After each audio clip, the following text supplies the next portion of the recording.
Is she need some questions too? No, she's sitting on the couch, Oh, so okay. she can pull up the live to make sure I look pretty. Yeah.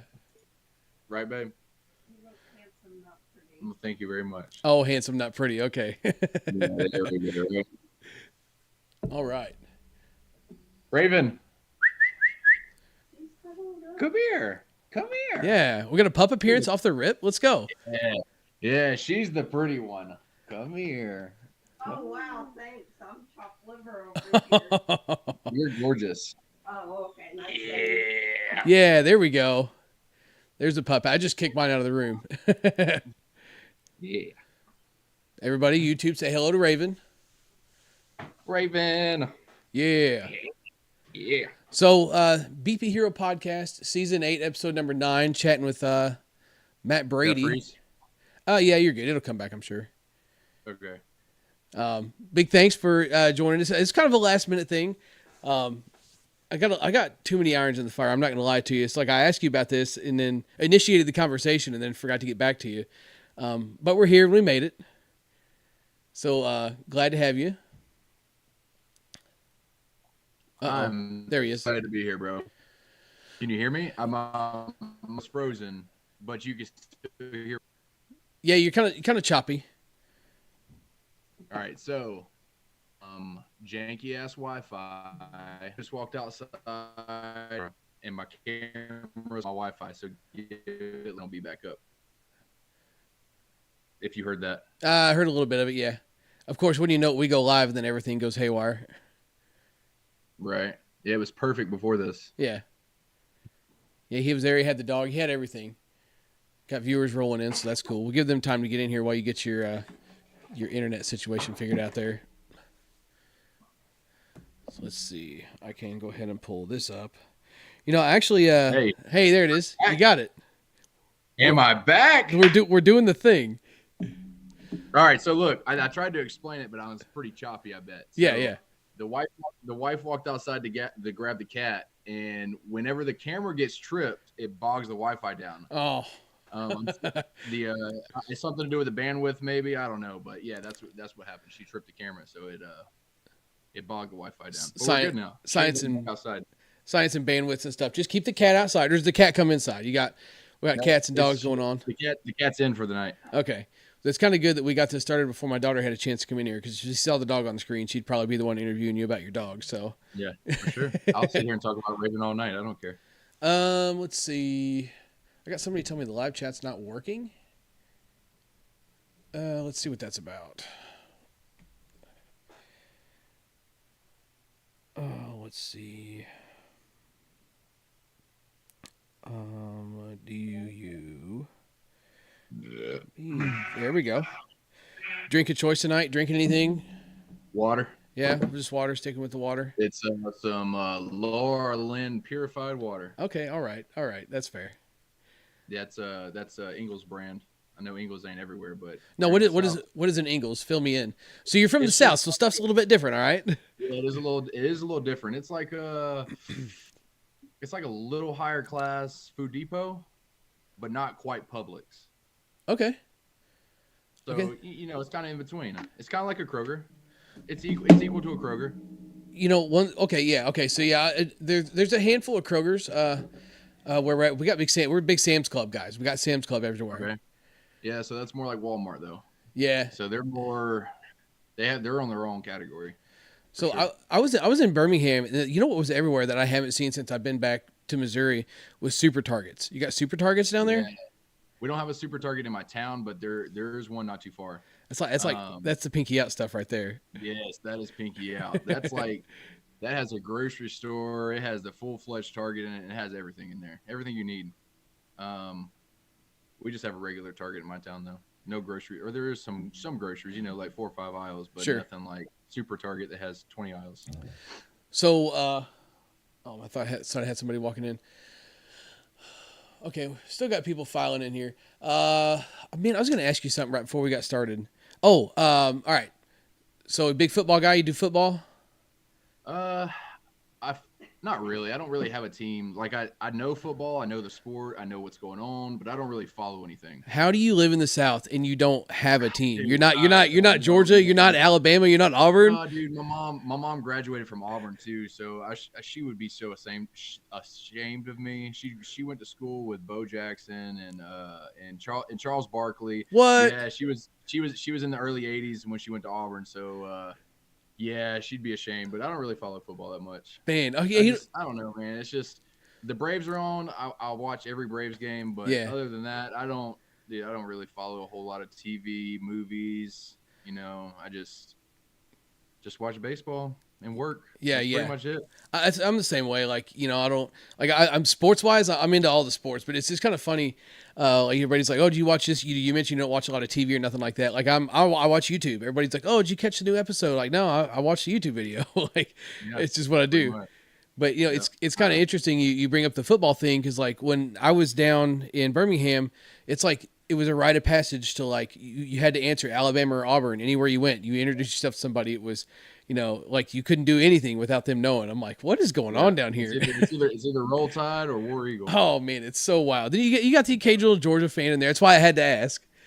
Yeah, for sure. Yeah, and now that Georgia was on the chance of a three-peat, they've been a little obnoxious, but they kind of died down now that they don't have a chance to win the national championship this year. Would it squash their hopes a little bit? Right. Yeah. Yeah, exactly. Love I can't that. say a whole lot. I mean, if I say a team, I have to go for Auburn just because that's where my mom went. But I think they finished like 6-6 this year, so I don't really have a platform to stand on. It's fine. Sometimes it's just about watching the world burn, so you can just like cheer when Alabama exactly. loses.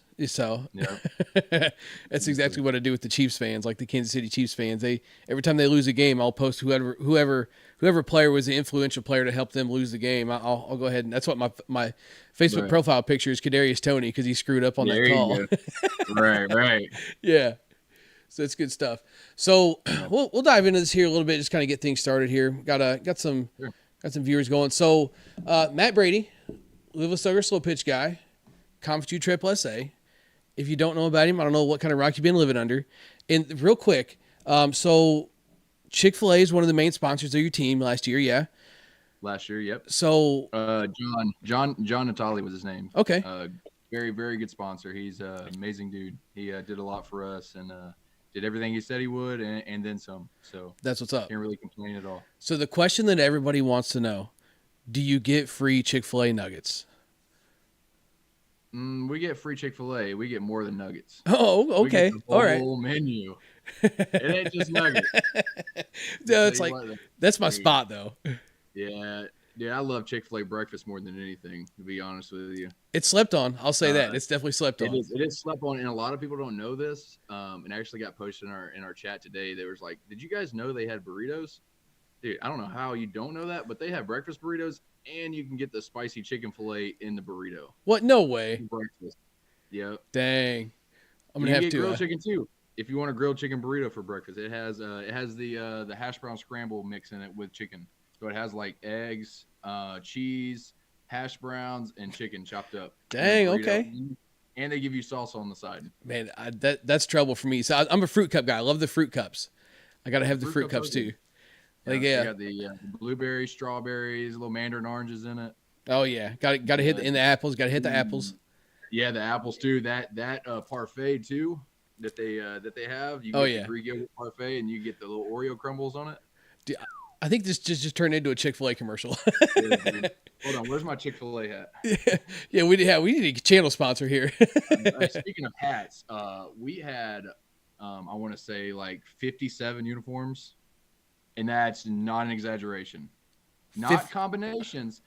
Let me correct that. Not combination. We have 57 tops. Okay. So between 57 tops and like 9 to 10 hats and like 6 pair of pants, the combinations we could wear on that team were unreal. That's wild. They were unreal, dude. So like, what's? I mean, you just got a whole closet dedicated to that stuff. Then I mean, how's that work? Yeah. So actually, it's not even a closet, bro. I have a when I was in the military, I was in the Air Force for 10 years. We can elaborate on that a little more later. Yeah, sure, absolutely. I had a duffel bag that I would travel with that I would carry all my gear in when I would deploy or that kind of stuff. So it's like a large, camo duffel bag. Nothing but Chick-fil-A stuff in it now. and it sits upstairs. And like we don't have an attic. We kind of have like a area that is beside our bedroom that kind of goes to like where the roof is, and we just store a lot of stuff in there. So it's Okay. like a walk-in attic kind of thing. Excuse me. We Yeah. have I have my bag and all my other suitcases in there, but that one bag is sitting in the corner of that attic, full of nothing but Chick-fil-A stuff. Jeez, that's wild. I have like two or three that aren't in there, like in a drawer that I wear to like BP or stuff like that. They're just my favorites, but like my gold chain, my long sleeve gold chain jersey, that's definitely my favorite one. That's one of my favorite ones. That thing looks sick. That is the one, dude. Everybody loves that one. So like who's in charge of coordinating all that stuff then? It was mainly John, and I knew John had a group of guys that were on the team, like Kyle Center, Jacob Clifton, that would help decide uniforms. But as far as design, those uniforms have been designed for years, and he just adds like 3 or 4 every year, and it just added up to what we had last year. Jeez, that's crazy. So That's absolutely crazy. He started as a D team and worked all the way up to be a AA team. So he did it the traditional way. He just kept, keeping people, cutting people, and just adding people as he went. I think that's the right way to do it. You kind of build it from there. You get a lot of loyal players that way too, I feel like. Yeah, for sure. Absolutely. You had guys that were like, yeah, man, I've been on the team since we played C together, so it definitely helps the chemistry. Sure. And it makes it a lot easier on the field with those guys. So I guess kind of lumping that, what got you into slow pitch? I guess you must have came up with those guys in. What what got you to the ball field? So for those guys, I didn't really know those guys since it was my one and only year was last year. So I went with ball forward in 2021, and then 2022 I went to Monster, and then for 23 this past year, I took a step back from playing major, and I wanted to have a little more time on the field because I was a role player on Monster, which as my position, only having 2 years in conference, I understood my role that I was going to be a backup. I was going to be a role player. So Sure. I felt at 28 years old, I needed to go somewhere where I could get a lot more reps in and get the experience and play every single day. Sonny, that was over Monster. Sonny's understood that and said, okay, I understand that. Go get you somewhere where you can play more and get you some reps in. So I went to Chick-fil-A just because I already knew that the chemistry on Chick-fil-A was unreal. The guys always had a good time. Whenever we played them, win or lose, they were always having a great time. So I was like, man, it's just their dugout just seems fun. Yeah. So we just had a good time, and we picked up a couple of people last year. We picked up Cody Collins, Justin Lutheran, Zach Ross, and myself. We were all additions to Chick-fil-A this past year, so it helped the chemistry with those guys as well because I knew Zach from Slugger, I knew Justin from Slugger and ball forward, and just adding those guys to it just really helped. Well, that's cool that the chemistry is a thing to some of those guys. It seems like I know everybody always wants to talk about the big dogs and talking about it's all about the winning, it's all about the money. But like there is chemistry is a factor that goes into some of this stuff, and I don't think people understand that sometimes. Right, and I'll tell you now that I'm a big proponent of chemistry over talent because chemistry will take you a lot further than talent will. Yeah, I've said that around here for years, even talking at like the local like C and D level. Like I'd rather take a group of 11 or 12 guys that mesh well and go play, and I'd take on the world with them as opposed to a bunch of guys that might be good ball players but all hate each other. At some point in the day, somebody's gonna have a meltdown, and then it just dog piles from there. Mm-hmm. I think you probably still see that at that level too. Yeah, for sure. That's going to lead into another point about military ball too. Is military ball is just like you were talking about. You'd rather go to war with some of those guys as opposed to just having a buttload of talent. It's just like military is the same way. Like we all have that same military brotherhood to where when we step on the field, it's automatic chemistry. And I felt the same way with Chick-fil-A. That it was just automatic chemistry as soon as we stepped on the field. Sure. So you talk about your military ball. Like talk about that a little bit. Are you still active in doing that stuff? Yeah, so military is usually 4 to 5 tournaments a year. There's one in April. There's one in June, which is the Band-Aid, which everybody has heard of the Band-Aid in Colorado Springs. Mm-hmm. Yeah. Usually draws around 100 teams. It's only military that doesn't no fire, no police, anything of that nature. It's strictly military. It's in Colorado Springs. That's always a good one. And then there's usually they try to plan one around August to like a warm up to Worlds, and then there's Worlds in September. It was in Augusta this past year. I don't know if they plan on going back to Augusta, Georgia, or not. It has been in Viera, but they moved it to Augusta. And then there's always one in December as well. Either December Used to be AWS. Everybody went to was in Vegas, and AWS moved the military tournament to like Wednesday and Thursday, which were required people taking Tuesday, Wednesday, Thursday, Friday off. And if they planned on staying to play civilian ball and co-ed and that kind of stuff, then they would have to possibly take Monday off. So people were like, No, no why would shot. I go to this tournament? Yeah, why would I go to this tournament to have to take like a whole week off of, have to take a whole week of leave? Yeah, So that's kind of wild. right. So a couple of years ago, the For the Fallen organization started their own tournament in Texas around the same time frame, and a lot of the military teams started going to Texas in December instead of Vegas. Okay. So what are your thoughts on like playing at like somewhere like the Big League Dreams compared to going to like a traditional complex or even like Vieira or something like that? Like is it really that different? I wouldn't say different, but Vieira is different than all the rest of them. The field conditions, the turf, the wind, the weather, it's never changing at Vieira. The wind is the big thing for me at Vieira. You can prepare all year to play in certain conditions, and you get to Vieira, dude, and it's 20-mile-an-hour winds blowing straight in, and the balls you're flicking out left and right back home are getting caught at the co-ed line Yeah. because the wind's blowing so hard in. It's like, bro, what is going on here? You absolutely step on one, and somebody's standing right there at the warning track and just catches it. And you're like, what is happening right here? Yeah. So it's like you prepare all year for Worlds, and then you get down there, and everything you've done all year to prepare, like your swing, everything you work on at BP, it just doesn't work at Vera. It just doesn't work. So you almost got to just, I think that's why the teams that just kind of muscle up on the ball usually end up having pretty decent success. I mean, it's just, you got to hit it out. And, yeah. And the wind does blow typically the same direction. And if you see a lot of the major guys for the major, they work on that right center to right field home run swing because the wind's howling out to right field every year at the major. Have you considered hitting left-handed for that reason? Right. Yeah, exactly. That's what a lot of people would think to do. Yeah, it's you load a team up with lefties and just go down there and have a ball, Yeah, exactly. Yeah, exactly. So talking about some of those tournaments and stuff like that, like what has been your favorite moment? Since you kind of got into the game. Yeah, so I would say 2019. I made the All Air Force team, and we won the gold medal at the Armed Forces tournament, which is pretty cool. So, elaborate on that a little bit. The Armed Forces tournament every year is basically a 4-week tenure that you get assigned to go play on the Air Force team. You leave your duty station and you go play softball for 4 weeks. Wow. So they've adjusted it in the past few years since I've gotten out, but when I went, it was a week of tryouts. So you played 9 games in over a course of like 4 to 5 days, and they basically kept stats, evaluated you, see how you played out of, I think it was 25 guys that would go, and they kept 15 guys. So they cut 10, keep 15, and then the next 2 weeks is all practices.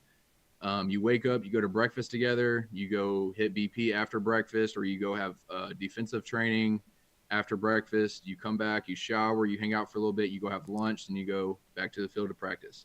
It's that for 2 weeks, and then that third week or that fourth week at that point is a tournament that moves locations every 2 years.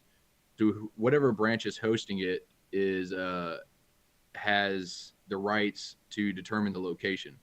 So it rotates between the Marines, the Navy, the Air Force, and the Army. So the I want to say last year was the Marines, and they actually secured the Hall of Fame Stadium where they have the fast pitch.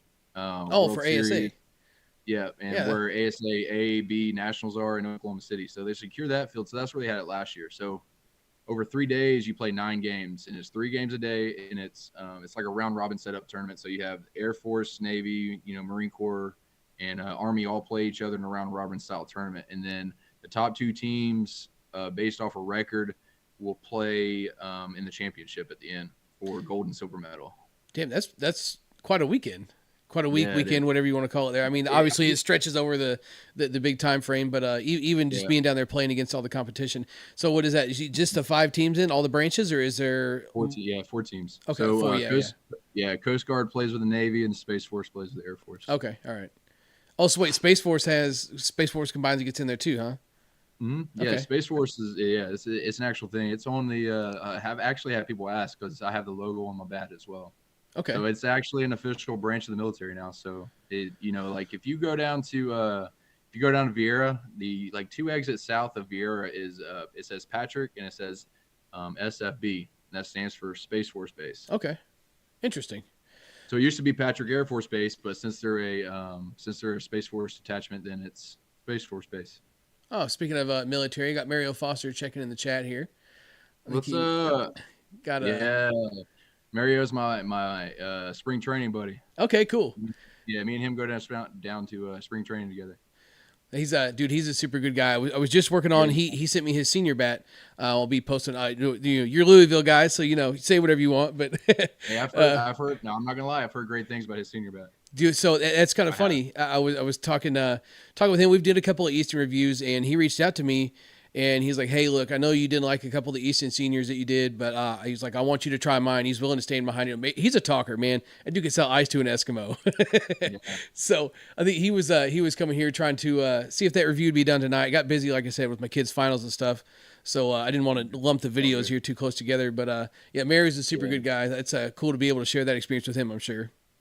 Yeah, for sure. Yeah, spring training is a good time. Me and him, he represents Easton down there. I represent Louisville. We go down there and try to help the campers out.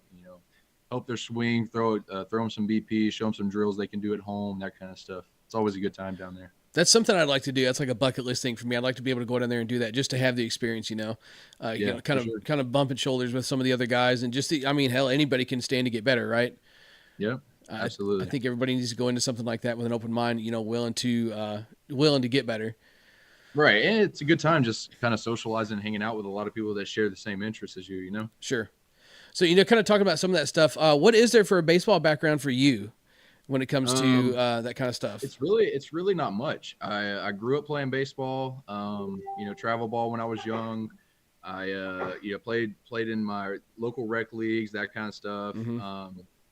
And then my 8th grade year, I just played some travel ball. And then when I went to high school, I tried out for the high school team. I didn't make the team, and it kind of demoralized me a little bit.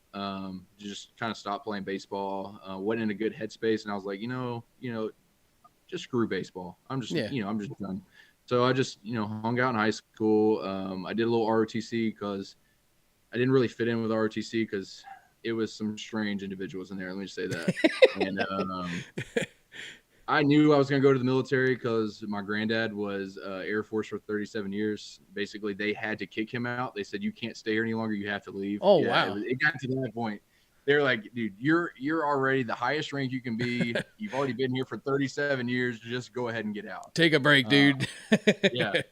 So basically, I was like, I kind of want to follow in his footsteps. I already knew I want to join the military. I don't want to go to college, and that's another reason I was like, baseball is like, what am I doing baseball for? It's like, I know I want to join the military, so I'm just going to go join the military. And I knew if I was in ROTC, then I would join the military at a higher rank.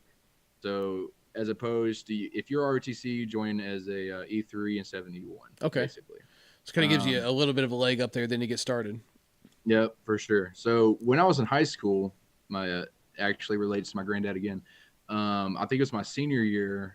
We were at church, and my granddad was like, "Hey, you come talk to this guy over here." His name was Jonathan, and I started talking to John. And I was like, "Hey, what you got going on?" Blah blah. And he goes, "Hey, we got a league team playing some slow pitch softball. Would you be interested?" I'm like, "Yeah, I'll give it a try. See what happens."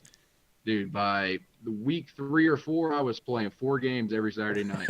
every church league was like, man, this guy.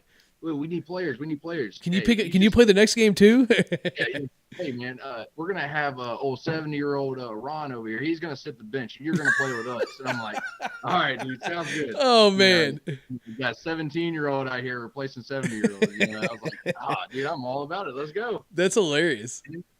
It got to a point where I could not wait for Saturdays just to go play 4 games of church ball at night.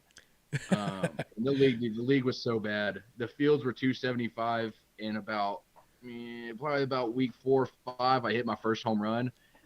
Everybody was in awe. They're like, "We've never seen a home run out here," and I'm like, "Okay." Oh wow. Okay, yeah.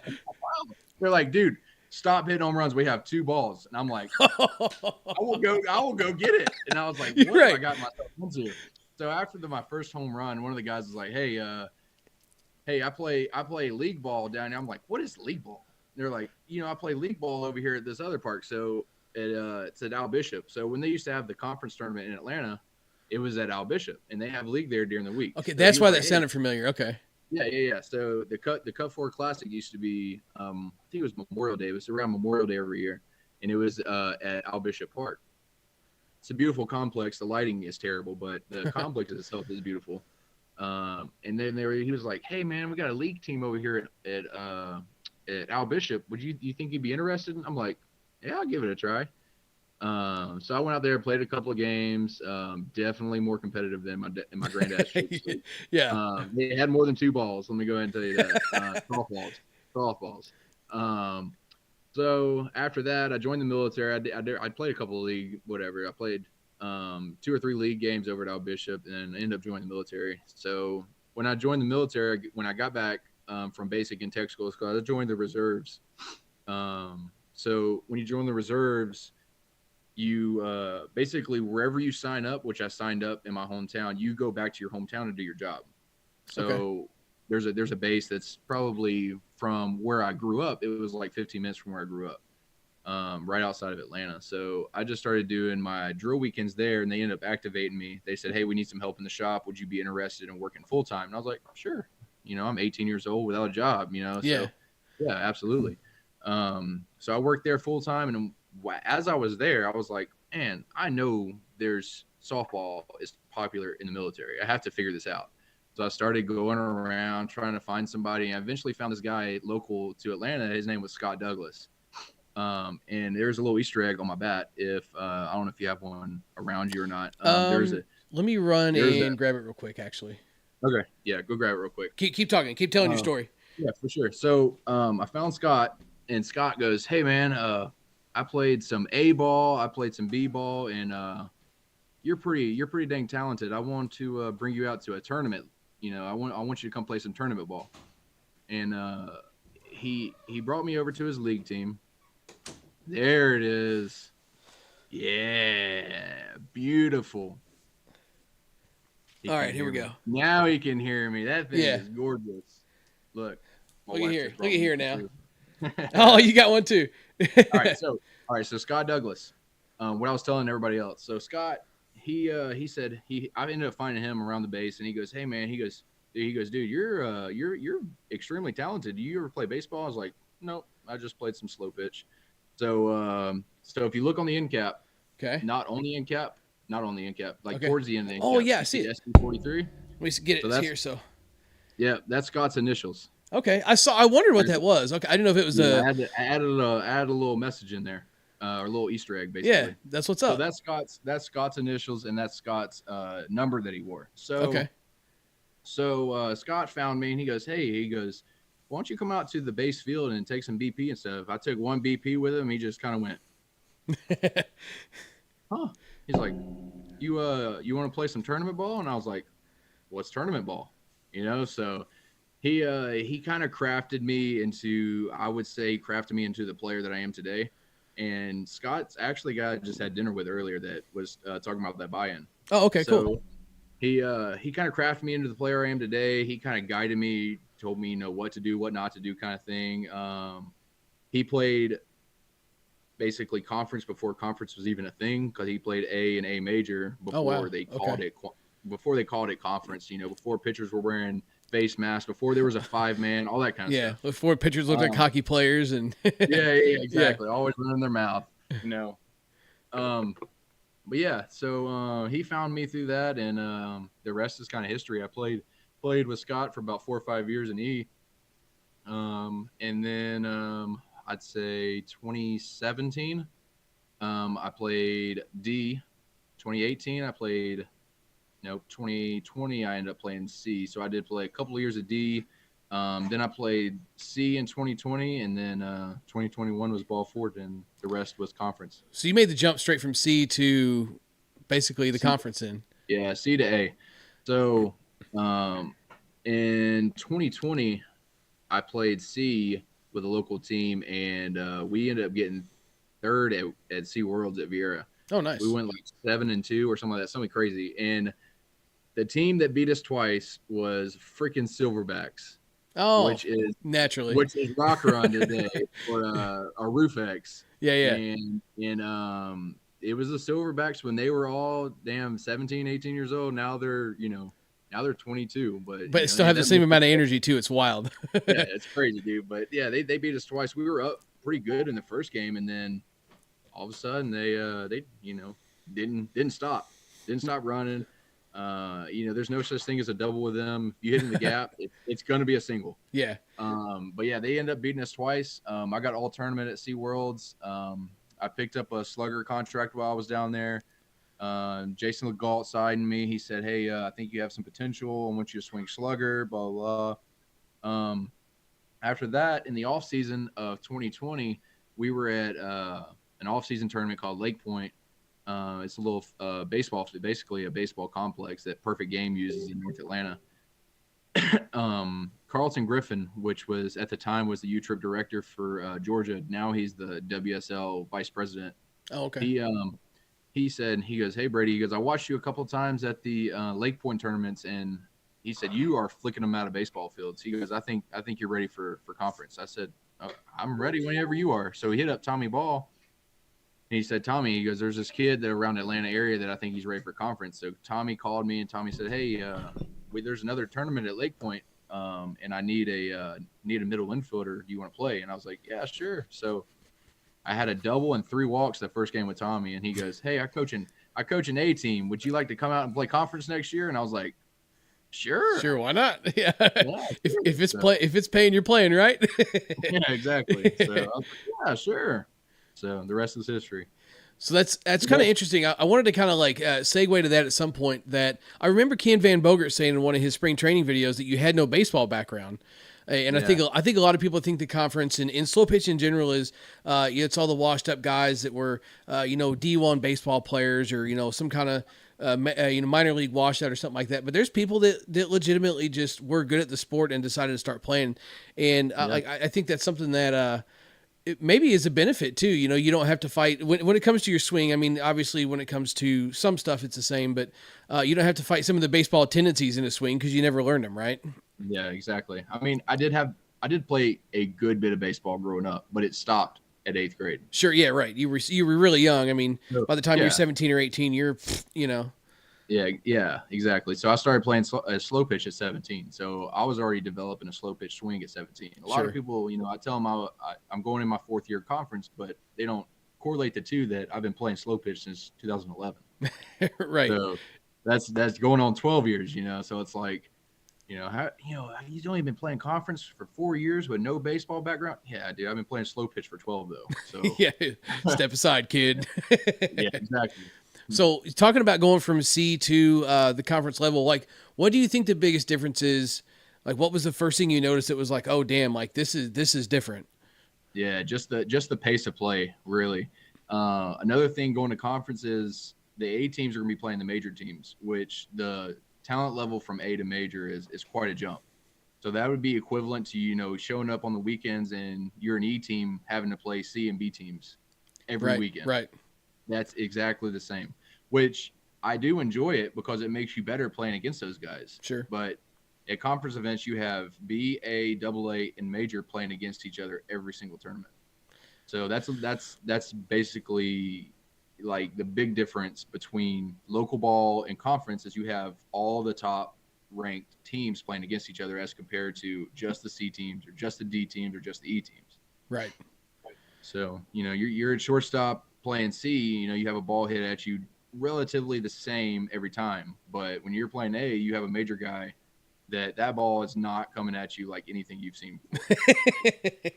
I think that's one thing, you always get on like a live chat sometime and watch some of these people that, just stand in front of the ball, just field the ball, or, everybody's I call them the couch coaches, the ones that want to sit around and, kind of talk trash about, it's a little washed up sport. Like, go ahead and go stand out there and field one of those. I dare you. It's funny, dude. It's funny. The haters are in every single Instagram reel, Facebook reel. Oh, yeah. They're in every single reel, dude. And it's just, keep commenting because you're helping my engagement. You know, that's it, dude. You're helping my engagement.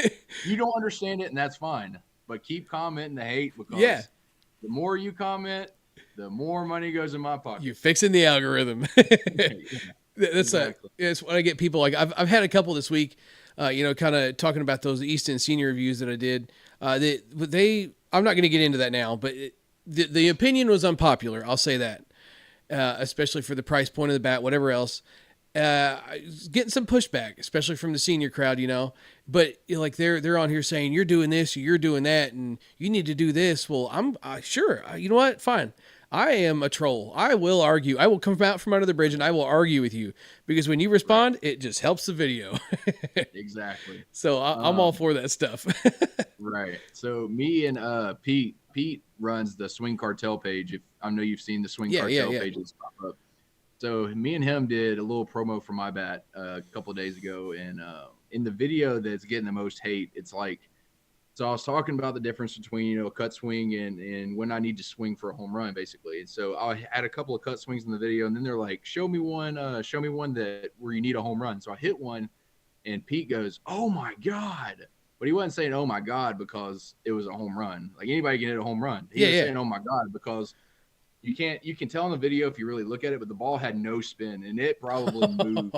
It probably moved 20 foot. I'm not even lying. I squared it up. It was the radar said 99 off the bat, and it went to the left center gap just doing this the entire way. That's nasty. But a lot of people in the comments were saying like he thought he was saying "Oh my god" because I just hit a home run. And they were like, "Oh, it's not nothing special. He just hit a home run to a front toss." That's what they call it. They call it front toss. Front toss. Oh, that's sweet. Yeah, right. There ain't no front toss. Dude, I mean, it's people are just absolutely clueless, and like, trust me, they're probably into a hobby that I can't do, but I'm not hating on their hobby. So go fly a kite, bro. Like, really? I don't care about you flying kites. I don't care about you basket weaving. If you want to go Easter egg hunting with your hand woven basket, then go ahead. Dude. I'm not hating. Be my guest. Right. Yeah, I don't know. I love the trolls. I know, dude. I hope you get the egg with the dollar bill in it. That's all I'm gonna say. If I find it, I'm just gonna step on it. Exactly. Yeah, fuck you and your egg, dude. So let's see. We were talking about conference there for a little bit. Like, what's your favorite thing about playing at the conference as opposed to just playing like the local stuff? Just the competition level. I get too competitive sometimes, so to share that competitive nature with a bunch of people I call brothers, it's unlike anything else. Because a lot of guys, when I was playing E and D, they'd show up first few games, they'd be good. They go to the parking lot and they get a little couple beers in them. They're like, all right, yeah, we're hanging out, having a good time now. No, I'm not here to hang out and have a good time. I'm here to win. I'm not gonna go waste my weekends when I could be here, working, making money, or doing something else at my house.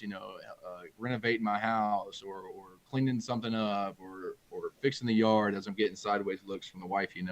But about the things she thinks you don't do.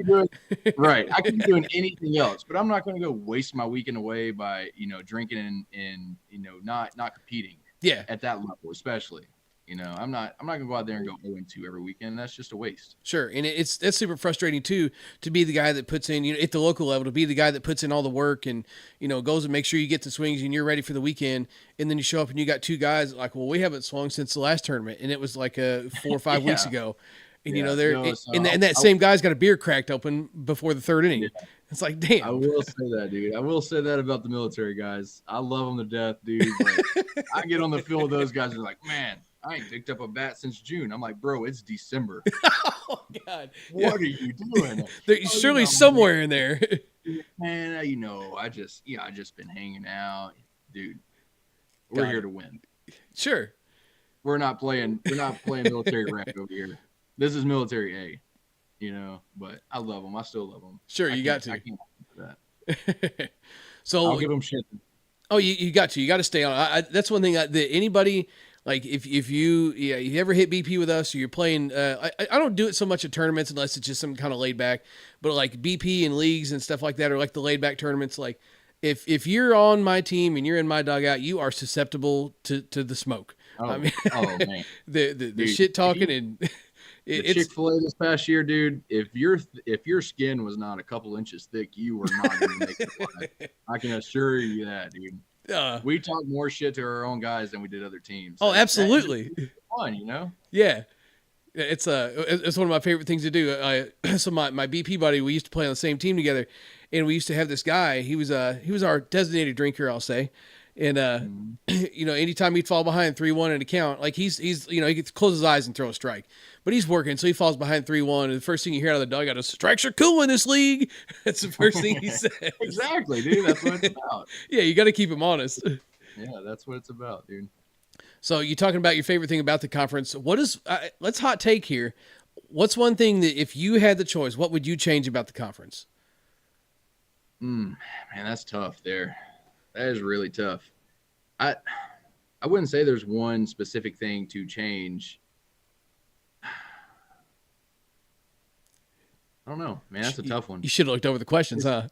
Yeah, I should have looked. I told you I didn't look over them. Yeah, no, that's fine. I wasn't necessarily scared to answer anything, but that is a tough one because there's not. I can't really point one finger at one thing and want to change it. You know. Sure. Yeah, I mean, it's good. It's good the way it is, but there's always ways to improve. And if you ask me on a conference weekend after I just finished a game, I could probably tell you. But depending on what the hot topic of the weekend was. Yeah, it's kind of tough to think about it. So okay, how about this? I'll throw one at you then. It's a bit of a hot topic. How about the hardcore versus the standard pro-am? Whew, dude, that hardcore. I'm gonna go ahead and tell you that ain't no regular pro-am.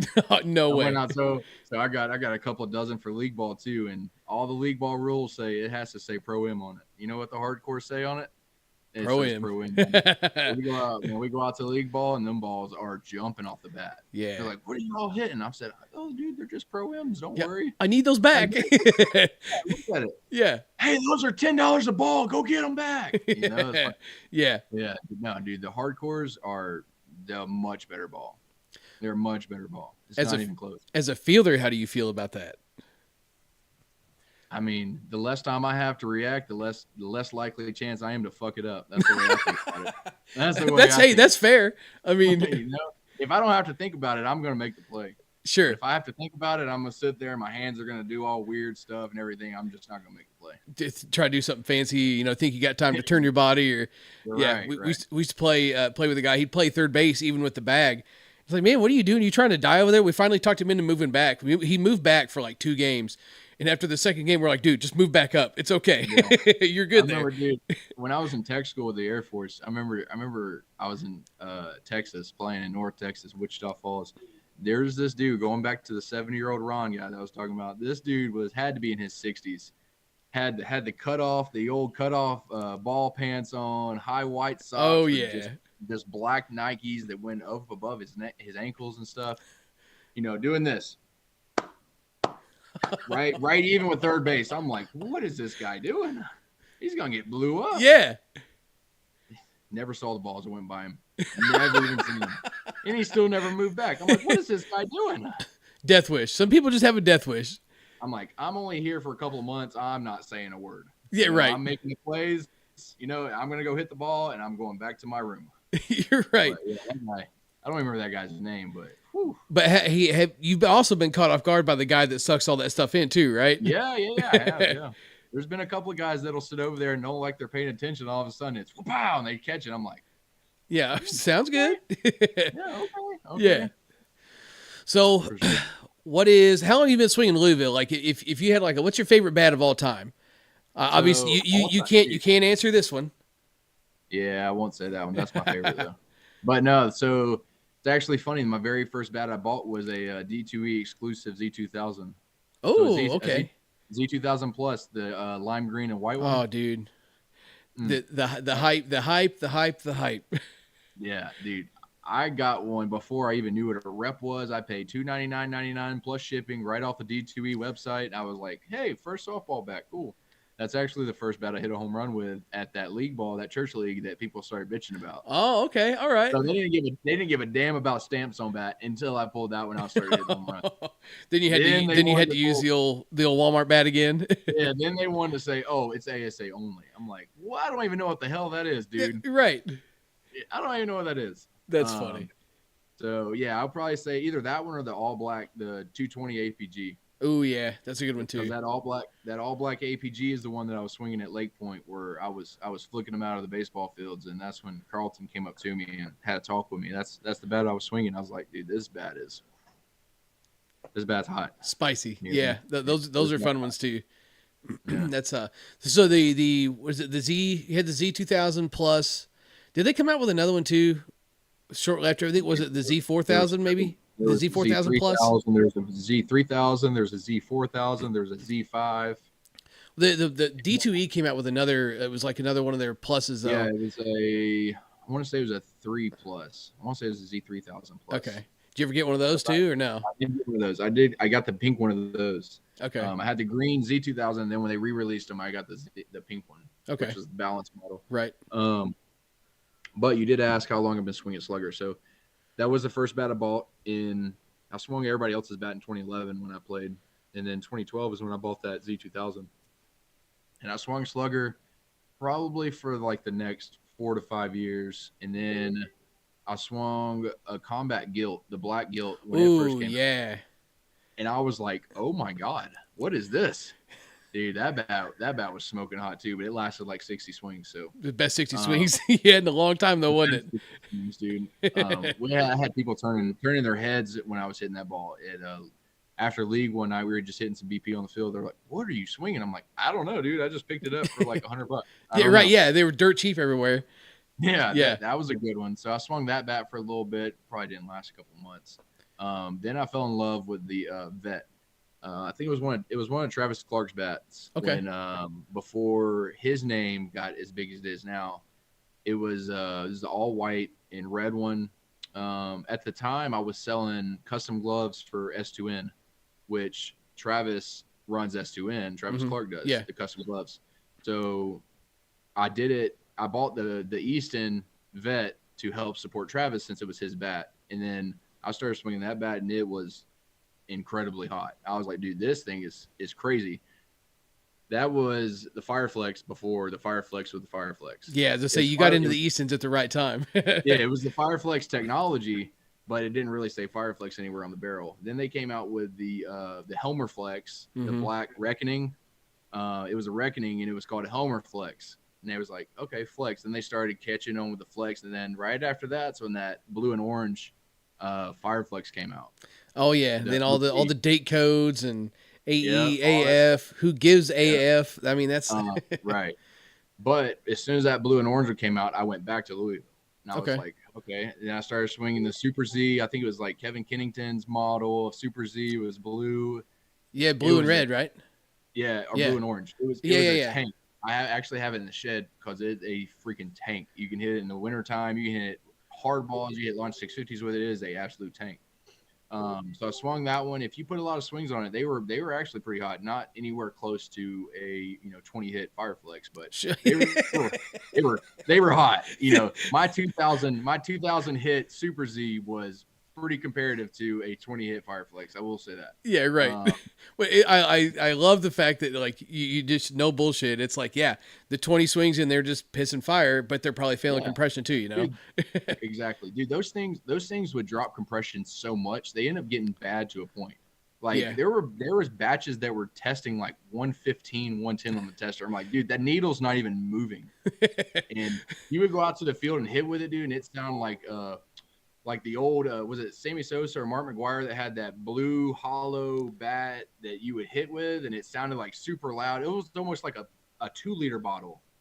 That's what the barrel looked like. Oh yeah, I call them fat bats. Yeah, it's like Mark McGuire or Sammy Sosa or somebody sponsored it, dude. It sounded like that when you hit with it because the compression level is so low. Yeah, the ball would go nowhere. I'm like, dude, that bat's like broken from the inside out. But you flick your hands at it and it'll go though. Yeah, exactly. I think that's why they became so popular, especially in the rec league stuff. Was it's a bat that maybe if you don't have the most bat speed and it's testing like you said 115, you ain't got to swing it hard.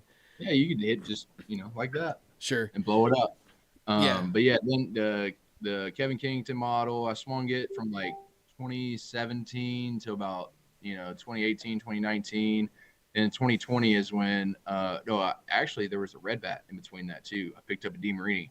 Oh, okay, yeah. Ooh, the 220 Nautilus. So I got picked up by GS Sports. Okay. Gary Moore his company out of California. They at the time they were one of the Wilson dealers, so they were selling DeMarini stuff. So I had the black OG not a lie that had like the weird like plastic connection piece, and that bat was smoking hot too. And I was Oh like, dude, yeah. this bat's good. It's kind of in that Um, Fireflex category. If it only going to last probably 100 swings, but yeah, it'd be exactly. the But best it 100 was hot. swings you got. It was hot. So after the black one, the red one came out the year after that, and they added the alloy handle to it because the black one had the composite handle. So Right. when they came out with the alloy handle, I'm like, dude, I have fast hands and I love a stiff bat. I don't care about the barrel, but as long as the handle's stiff, I'll dig it. So I started swinging that one, and then Chad Augustin hit me up. I don't know if you know Chad. I know of him, yeah. Yeah, he was with Louisville at the time. He's an Army guy, and he was like, "Hey, I want you to come talk to Dennis Turner, DT, who was over Louisville at the time."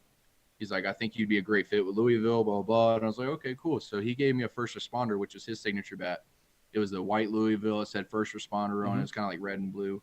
So I swung it, talked to DT, and ended up getting a contract in 2019, and then 2020 is when I got that extension with Legault and started swinging the APG.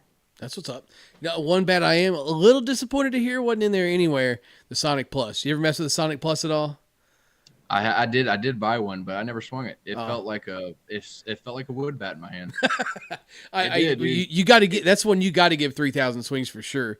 Yes, dude. You want to talk about a tank? That thing probably took more than 3,000. That was probably closer to 5,000 or 6,000. So I bought one of those off eBay, just kind of like, you get on eBay, you see like some cheap bats. They were selling for like $70, and I bought it like, oh, it'll be a winter BP bat. Didn't know anything about it, and I take it out and I hit with it. We were on a baseball field. It was probably 30 degrees, and like I take my first round with it. I'm like, man, this thing sucks. But we were hitting golf balls. We were trying to break another bat.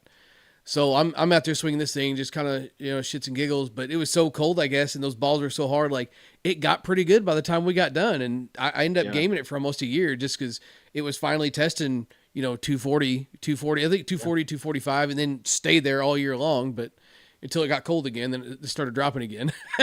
Dude, that bat was so stiff. I'm pretty sure they made that bat for Harvey.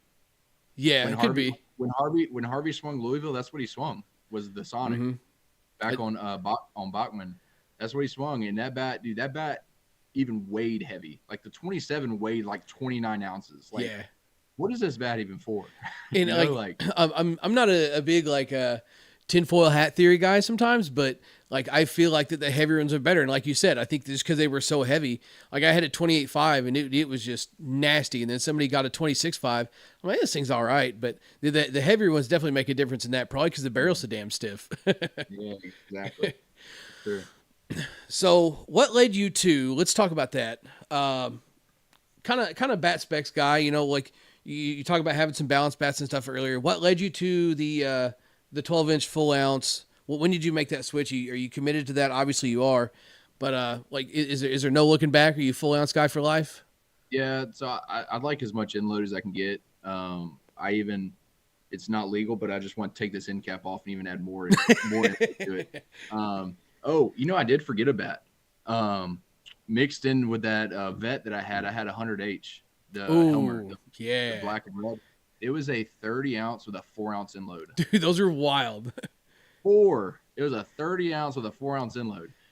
Dude, that was a 12-inch barrel with a 4 ounce end load. Ever since I swung that, dude, I've been swinging the heaviest end load I can ever swing. That was a good one for sure. Yeah, that was a good bat. Those things were sledges. Once you got them broke in, they were just rocket launchers. They were. So ever since then, dude, I've been swinging the heaviest end load I can get. So I swing a 27.5 with a 1 ounce end load and a 12-inch barrel. The 12-inch barrel to me makes it feel like it has a little more whip in it. Mm-hmm. It makes it feel like it has a little more end load than a half ounce or a full ounce. Sure. That's kind of my thing with it. If I was a short barrel guy for years, like until the Iron Man came out, like I'm on this balance train now and I just can't get off of it. But I used to just beat end loads into people's heads. And for the most part, I still definitely do. But like I need a little bit of control in my life. Like I'm the same way as you. Like if I had to free swing and not worry about home run management or nothing like that, I would for sure swing like, this in like a 28.5 or, something like that. But control comes into this. It's somewhere, and I just kind of got stuck on the Iron Man with the control thing. But yeah, I think the end load is the way to go. The end load is for sure the play. So have you ever dabbled in, there's the big bat speed guys, right? Thinking you need these 24 and 25 ounce bats. Like, what's your thoughts on that? No, I swing as heavy as I can get, because to me, when I swing a 24 or 25 ounce bat, it feels like the softball beats my hands up. Even though I do like wrist exercises, strengthening my wrist, I have a bat that has a parachute attached to it that I take swings Oh, with. okay. Um, I feel like when I swing a lighter bat, as soon as I make contact with the ball, it's like my hands just slow down, like way down, as opposed to having a heavier bat. I don't feel that as much like when I make Yeah, contact. for sure. So it just feels like it's just a lot smoother through the zone. Like I don't feel any resistance when I go through the zone. So it And I might, feel like I get that with the lighter bat. see, I feel like I don't get the drive, and I also feel like the control. You know, everybody's like, "Oh, I swing it for the control." Like, you might be able to control it better, but like I can't control a bat that light unless I'm, just literally trying to flick it, like swinging like 30 or 40%. Like, Yeah. my shoes might be off when I get done swinging. That's how hard I want to swing. So Yeah, a exactly. bat that light ain't gonna do me any good. No, no. Yeah, big proponent of heavier bats. What's the I'm not a scientist, but what is it? The weight plus or weight times velocity equals momentum or something like that. So, Yeah, yeah. if you have a heavier bat, then you're, naturally going to get more momentum on the ball. Kinetic energy. We're just going over That's it. Yep. going over a That- science final with my son right before There we you got on go. here. So yeah, we're fresh up on the physical science. Object in motion stays in motion, Dude, right? absolutely. Like, I think you're right. Like when you say like beats up your hands, I get what you're saying. Like I never really thought of it that way, but there is times where I don't necessarily I'm like, oh, I feel the bat slow down, but like I feel like the bat just doesn't get through the ball as well. When one, you get to the stuff that's really light, and then two, I know I'm gaming a balance bat right now, but even with the balance stuff, like it's the Louisville is the exception. I don't know what kind of Frankenstein shit you all have done with those bats, but even the balance bats can hit a ball a mile. I don't understand it, but it works. So I'll we go got with we it. got good R&D techs. I'll just say that. Yeah, I'll say that for sure. There's a couple of things coming down the chute that I'm pretty excited about. That I was kind of talking with Frank, and some of this stuff's been a long time coming. So I'm definitely excited for that. You guys have definitely put the work in there. Yeah, for sure. We do have a lot of good things coming down the line, but we have a lot of slow pitch manufacturers don't have a actual R&D department like we have, because we split it with baseball and fast pitch. So those same guys that are developing high end baseball and fast pitch, they're doing our slow pitch stuff too. So it's all guys with degrees in composite technology, all that kind of stuff. So I think one of the guys Big brain stuff. yeah, exactly. One of the guys that DeMarini, I want to say, worked at NASA or something like that for composites. So, I mean, He probably knows a thing or two. they're real scientists. Right. It's Yeah. not some dude in a garage, piecing up a bat, putting this end cap on this thing, and adjusting this knob. Don't even get me started on garage bats, bro. Don't we I'm not can't gonna go say there. any names. I'm not gonna call any manufacturers. I'm not gonna say anything else. Yeah, Leslie. Yeah, I'm like you. I'm just about full send, but we're not going that far of sending. Yeah, But the garage bass thing is a wild concept, though. That's all I'm saying. We're gonna move on. Who's the best, like up and coming player you feel like? It doesn't have to be necessarily conference. Who's the guy that you think is just like waiting for the shot and he's gonna get it soon? Give him a So, shout out. I want to say Rhett Burgess from the Atlanta area. I think he's gonna make a good one year. But playing with Mason played with me in Houston. Mason Farmer, but Okay. Mason's already there, but Mason's still 21 years old. And Oh, he's a kid. He has all the talent in the world. So the military tournament in December every year you're allowed one civilian pickup. Since Mason lives 30 minutes from BLD in Houston, I was like, Mason, you want to go play on a military team? He was like, yeah, sure. Like, dude wax it. Dude can pitch. He can play some outfield. He's just talented. Does it all. I think, yeah, Mason's going to be in this game for a while. And I think he's a good one for sure. But Rhett out of Atlanta, I think Rhett, you're going to be a good one too, dude. So somebody did ask me off to the side here. I just got this message on my phone here not too long ago. So have we ever gotten any best hair contests between you and Hartling for any of the photo shoots? No, Hartling cut his hair, so he's out. Oh, Tough break for him. Automatically win. Let's go. Yeah. He's missing out. Yeah. I need to wash it too, man. It's been had a long work day. Yeah, me too. It'd take me a while, but I'll get it done. You take a washcloth of yours. Yeah, maybe not even need that. So, what is your favorite non-conference event to attend? My most fun tournament I've ever been to was the PIF, the one Okay. in French Canada. It's in Quebec, but that tournament was unreal. So it's like they have like 10 to 15,000 people just all from the community that just come around to watch this softball game. It's like their Independence Day basically, that come out for the barbecue. So there's three firework shows. So Friday night there's a big winners bracket game. Like higher seeds play each other Friday night on the show field. There's probably 10,000 people lined around these fields. There's people everywhere. There's announcers announcing each player that steps into the box. They do it one time in English, one time in French, because there's a split there. Yeah. And then after the game, they have a firework competition to see who has the fireworks show Saturday night. So they have two guys or ladies. I don't want to leave the ladies out. Sure. They have two competitions Friday night. Whoever wins, the crowd votes. After both the competitions are over, the announcer comes on and goes, cheer for one, cheer for two. And whoever has the loudest one wins the Friday night competition. After that, Saturday night, whoever wins on Friday has the ultimate firework display Saturday night for everybody. Damn, that's not only do you have to have fireworks for the first show to make sure you get in, but then you got to have them for the second one. That's kind of wild. Yeah, exactly.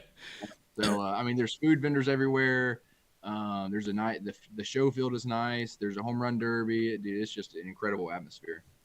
So I've seen a lot of coverage about that. I don't know if you mess with like softball fans back in the day or anything like that. That was a big thing on softball fans. Guys would always talk about it, and you see it on YouTube and everywhere.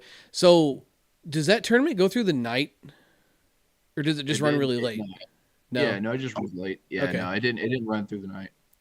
That's it always seems like an interesting vibe though. There's all kinds of people around and everything like that. I want to say, I think I might have it saved somewhere. I'm not going to try and dig for it now. It's like I used to have some I've got clips of like all my favorite swings from guys like Legault and Frank Henry and all those guys. Some of my favorite Frank Henry clips are from one of the PIF tournaments. Yeah, and dude can. It was incredible. Yeah, dude can absolutely hit. Yeah, Frank can whack it. He's getting a little older now. I think he's having some back issues. I think he has like a pinched nerve in his back or something that's preventing his swing because spring training, I think it was last year, spring training, he had a couple swings and he could only swing like 2 or 3 times. His back was hurting. Damn. But I would compare the PIF to maybe McQuaid's or something, but okay, it's like a better setup. It's like the community can be more involved as opposed to how the fields at McQuaid's are set up. The fields at McQuaid's are just kind of like a ballpark, but the one at the PIF is like concrete, stadium seating around one field where people can actually gather around and watch it and that kind of stuff. The McQuaid's isn't like that. It's just a field, it's just like a ballpark. There's nothing special about it. But the atmosphere was pretty cool at McQuaid's when I went. See, that's one thing I do enjoy about like the places, we probably one of my favorite tournaments to play in. It's a big Labor Day festival thing. Starts on Friday night, runs all the way through until Monday, and it's in this town of probably about 200 people. And they have it at their baseball field, so the bleachers are full. Like you said, they got food trucks and everything everywhere. Sometimes it's the environment is funner than just going and playing the softball. Yeah, exactly. Yeah, people hanging out outside of games, in between games, playing cornhole. Have the kids playing football right next to the field, that kind of stuff. That's what it's all about. Sure, absolutely. Anything that gets the kids involved. I mean, that's my kids have spent a lot of time at the ballparks over the years, and I always try and make sure that it's somewhere that like either they'll have an experience or it's going to be something that it will be something there for everybody, kind of thing. Right. Yeah, you don't want them to come out there and be bored or staring at their phone the whole time or their tablet or something. So right. Get them involved. Right. So what about tips for somebody trying to reach the top level? I would say your talent will get you there, but your talent will only get you so far. I would say focus on being a good teammate, focus on being a good human, focus on being a good human before a good ball player. So if you have the talent and you're a good human, you'll make it there without a doubt. I actually like that answer. I feel like that's something that, man, again, no, I'm not naming names, not going in on nobody, but it just from the ball that I've played and the stuff that I've seen around here, there's people that have been so good at softball that they're just also they're dirt bags. There's the worst. That's the worst thing I see. I won't name any names either, but there's nothing worse than seeing somebody that is so freaking talented and they waste it away because they have a shitty attitude. Like, dude, you could be incredible at this sport. You can make money playing this sport. Yeah. You could have your name on a bat playing this game. Yeah. But no, you have a shitty attitude, so you're never even gonna ply her in the sea. Right. Instead, you want to snap somebody off and, pull the pin out of the grenade and throw it over your head to the other guys. You're taking it around the horn. just snap that shit off, put it in your pocket, and walk back to the dugout. Right. It's easy. Yeah. That's it, dude. It's a shame, but I actually like that answer. I've asked a couple of different guys that answer. Probably one of my favorite ones was play defense. Obviously, this is an offensive minded sport. This is an offensive channel. Like it's BP hero, not defense hero. But you got to play defense. Defense is a good one. Yeah, defense is a good one. Pitching is another way to move up the ranks really quick. If you're a really good pitcher, you can adjust the height, adjust the location of your pitches really well, have a decent knuckleball, that kind of stuff, and still hit 600 as a pitcher. That's really good. You field your position too. Yeah, I feel like that's a big one. I feel like that's a big one as well. That I feel like it's some guys in trouble. They might be good at mixing stuff up or in doing other pump fakes and all that stuff and hitting well. But man, if you're just an open door, it don't matter. Yeah, that, and if you get hit, just take it, because you understood what was going to happen if you stepped on that mound. Sure. Don't stand up there and get hit and start bitching. Don't cry. Don't roll around on the damn dirt. Get hit, stand back up, pitch the next pitch. Now hang on. Now, when you say roll around on the dirt, I mean, are you firing a shot at Dirty here? I mean, a guy does nothing but roll around sometimes. I'm not naming any names. It's not Dirty. No. It's not Dirty, but I'm not naming any names. But there are individuals that when they get hit, they roll around on the dirt for a minute, kind of kick the dirt.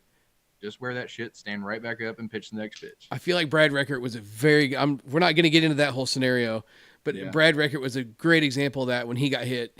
Dude got dome pieced. I think it was Big John. Yeah, John. I wasn't going to say it. You can say it. I wasn't going to say it. But there's nothing wrong with it. Big John hit him. And I want to say it was the duel. Yes, it was one of the duels. That was a whole fiasco with pick the bat up or something like that. Yeah. Only thing I remember, because that was with Monster at the time, and we were already in the championship, and they were playing on the backfields. And only thing I remember is hearing, there's a double forfeit, so we have to play precision in the morning. I was like, what happened? And then I started seeing the video clips and all that kind of stuff, and I was like, got pretty rowdy last night. But he didn't say a word. I mean, he gets dome piece, and there was some yelling. He said something as he was walking off the field, but he had been provoked at that point. He's ready to be done and over with it, and he's ready to go. Like, the dude's a gamer. Like you're talking about don't roll around on the ground. Listen, I get hit in the head with that smoke, I'm probably going to roll around on the ground for at least a minute. Yeah. Right. But ears are ringing. Oh man. Yeah. His ears had to be ringing. Right. Kyle was a good one about it. Our pitcher on Chick-fil-A. Dude would get lit up. You wouldn't hear a word from him. He'd stand right back up, pitch the next pitch. Yeah, I mean, you almost have to. I have learned that over the years of being a pitcher is the worst thing you can do, especially when it comes to kind of like what do you want to call the momentum? If you're carrying some momentum at all, then all of a sudden now that the guy that everybody's watching is down and out, or he's hobbling around, or like if the best thing you can do is get up and just get right back on the mound. Yeah, as a pitcher, you gotta stay emotionless. That's for sure. You got to be dead inside a little bit at least. Yeah, that's for sure. Do you dabble in any pitching at all? Kind of a jack of all trades on the infield. Do you do any pitching? Yeah. So for another reason, I decided to go to LSR. That's because I'm going to play with LSR this next year. Okay. Is they are going to provide me an opportunity to pitch some. Oh, that'd be cool. I would like to pitch more often. When I grew up playing baseball, in my younger days, they had to move me to catcher because I couldn't stop fiddling with stuff. I would play in the dirt. I would pick grass in the outfield and that kind of stuff. So I'm pretty sure I have like undiagnosed ADHD. I've never been to the doctor for it, but I can't stop moving. I can't stop talking. I can't stop, moving around and stuff. So I feel that. I think pitching would satisfy my brain a little bit. It definitely scratched that itch I have back there. Sure. Well, you're going 90-0 anyway. You know, you might as well. Right. I'm the same way. Like I'm thinking about. I can overthink anything if you give me a chance. So Right. it's it's you're thinking about the next scenario. How do I want to pitch to this guy? You know, I'm even looking at batters behind him, trying to figure out what I want to do to him for the batter behind him. There's so much more that goes into it that I feel like people. It's not just sitting there and huck a ball. I mean, Yeah. sure, that's might be what you get you by at league night, but you constantly got to be thinking. You constantly got to be on your toes. That's Yep. probably one of my favorite things about pitching is just it's constant action. Like you said, it's something to do. You know. Yep. Absolutely. Non-stop. So I think we pretty much covered everything we had to cover. We probably sit here and talk for the rest of the night, but it's 11 o'clock there. So you're It is. you're It's stretching. 11. Make a wish. Oh yeah, we'll see. But we'll wrap things up. Maybe reconvene at a later time. Yeah, for sure. But I do I'm appreciate down you coming anytime. on and doing the little podcast thing here. Quite a bit of engagement here, quite a few views, and I do want to say congratulations for your signature bat. Probably one of many. I'm hoping. Yeah, let's go. How many do you have on hand? I have to go count them. 30. Maybe more. Oh, dang. Okay. Not a bad problem to have. Yeah, no, I've been hoarding the 27 and a half because I'm pretty sure we have like 2 left on the website. So what do we have on the website also is for returns. So if I can't get a return for one of my broken 27 and a half, I may be pulling them out of the bedroom in there. You know what I mean? Yeah. You got to save at least one back though, right? Yeah. Yeah, One for the wall. Yeah, you got the one you won't touch. But all right, yeah. Well, thanks. We appreciate it. Thanks for your time, For sure. and like I said, we'll maybe try and reconvene at a later time. I'm going to try to kind of maintain a little bit of connection with some of the guys in the slow pitch world here as the podcast kind of evolves and does its thing here. But I do want to thank you for your time, Matt Brady, Louisville Slugger, BP Hero Podcast, Season 8, Episode number 9. It's a wrap.